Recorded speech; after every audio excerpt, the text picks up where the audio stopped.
আমি এই মুহূর্তে রয়েছি বাংলাদেশের কক্সবাজার সমুদ্র সৈকতে।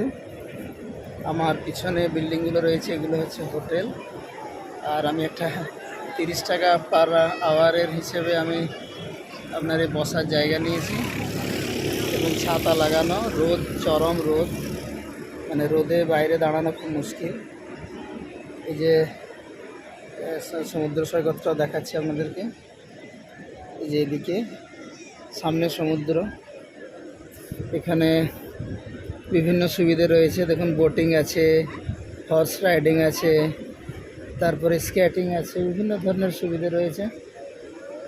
আর এটা হচ্ছে দীর্ঘতম সমুদ্র সৈকত।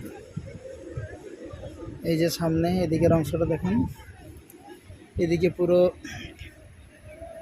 চারিদিকে আপনার লোকজনের সমাগম বেশ ভালোই, তবে সবাই বাংলাদেশি, অন্যান্য দেশের উপস্থিতি খুবই কম।